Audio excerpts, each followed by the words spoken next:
దేశంలో స్లీపర్ బస్సుల ప్రమాదాలు పెరుగుతున్న నేపథ్యంలో కేంద్రం నిబంధనలను కఠినతరం చేసింది. గత 6 నెలల్లో జరిగిన ప్రమాదాల్లో 145 మంది మృతి చెందడంతో ఈ నిర్ణయం తీసుకున్నట్లు కేంద్ర మంత్రి నితిన్ గడ్కరీ తెలిపారు.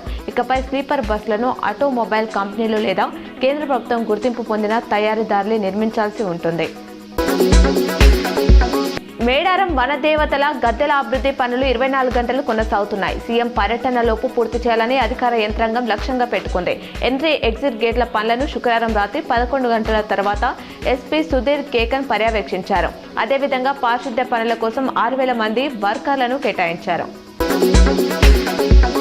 రాష్ట్రంలో 117 మున్సిపాలిటీలు, 6 మున్సిపల్ కార్పొరేషన్ల పాలక మండల ఎన్నికలను ఫిబ్రవరి 14న నిర్వహించేందుకు ప్రభుత్వం సన్నాహాలు చేస్తున్నట్లు సమాచారం.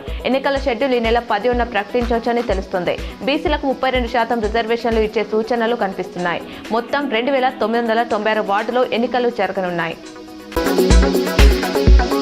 మకర జ్యోతి దర్శనానికి పెద్ద ఎత్తున భక్తులు శబరిమలకు వచ్చే అవకాశం ఉండడంతో కేరళ పోలీసులు పలు ట్రాఫిక్ ఆంక్షలు విధించారు. జనవరి 12 నుంచి పంబాలో వాహనాల పార్కింగ్ కు అనుమతి లేదని తెలిపారు.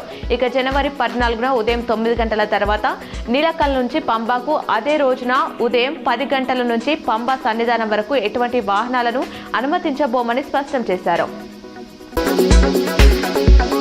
మేడారం జాతరలో ఇప్ప పువ్వు లడ్డు, బెల్లం లడ్డు ప్రసాదంగా ఇవ్వనున్నట్లు మంత్రి సీతక్క వెల్లడించారు. లడ్డు తయారీ ద్వారా 500 మంది మహిళా సంఘాల సభ్యులకు ఉపాధి లభిస్తుందని చెప్పారు. ఈ నెల 18న సీఎం రేవంత్ మేడారానికి వస్తారని, 19న మొక్కులు చెల్లించి జాతరను లాంఛనంగా ప్రారంభిస్తారని తెలిపారు.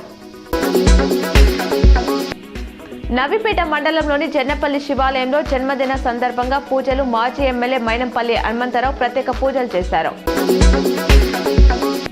ఎడపల్లి లయన్స్ క్లబ్ ఆధ్వర్యంలో శనివారం పేదలకు అల్పాహారం వితరణ చేశారు. గ్రామ పంచాయతీ ఆవరణలో పారిశుద్ధ కార్మికులు, సిబ్బంది, ఇతర ప్రయాణికులకు అల్పాహారం అందజేశారు.